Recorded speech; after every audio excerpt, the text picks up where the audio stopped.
Kim Chiu binuking ni Vice ganda patungkol sa pagkakaroon ng bagong boyfriend. Sa ABS-CBN Christmas Special, si Kim Chiu ang naging tampok sa isang skit ng noontime show na It's Showtime, kung saan siya ang naging pangunahing biro at punchline. Pinangunahan ni Vice ganda ang segment na tinatawag na Sospek-Sospek, kung saan ang mga kalahok ay nagbibiruan, nagbubunyagan ng mga kwento, lihim, at mga nakakatuwang revelasyon. Isa sa mga pinaka-trending na bahagi ng segment ay nang biruin ni Vice si Kim Chiu tungkol sa kanyang personal na buhay, partikular sa kanyang love life. Inusisa ni Vice kung bakit hindi pa ipinapakilala ni Kim ang kanyang bagong boyfriend, na ayon sa komedyante ay kailangan pa niyang kumonsulta sa isang feng shui expert para tiyakin kung magka-compatibility ang kanilang relasyon. Naging dahilan ito ng halakhak at sigawan mula sa audience, lalo na nang idinagdag ni Vice na si Paolo Avellino, ang on-screen partner ni Chiu, ang tinutukoy niyang sospek.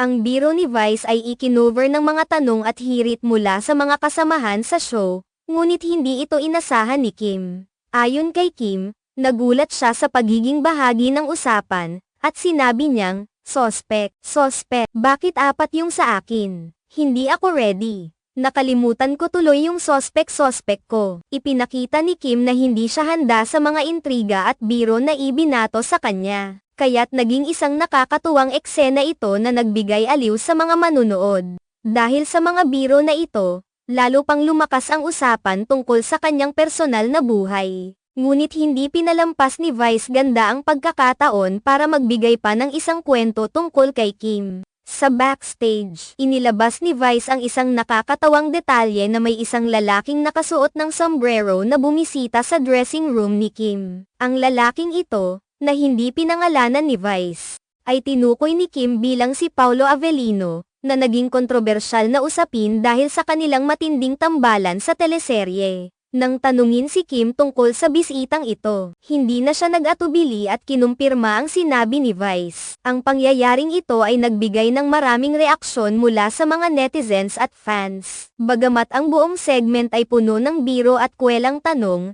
hindi may kakaila na si Kim Chiu ay naging target ng mga intriga ukol sa kanyang love life, kahit pa ito ay isang bahagi lamang ng show. Sa kabila ng mga biro, pinakita ni Kim ang kanyang sense of humor at pagiging kalmado sa kabila ng mga tanong na madalas tumutok sa kanyang personal na buhay. Ang segment na ito ay naging isa sa mga highlight ng ABS-CBN Christmas Special, hindi lamang dahil sa mga kwelang tanong at reaksyon ng mga kalahok, kundi dahil na rin sa mas personal na pag-usisa sa buhay ni Kim Chiu. Sa kabila ng mga biro at intriga, nakikita ang mga tunay na relasyon at pagkakaibigan sa loob ng industriya ng showbiz. At sa pagkakataong ito, si Kim Chiu at Paolo Avellino ay nagsilbing tampok sa isang kwelang segment na puno ng katatawanan at pagkakatuwaan.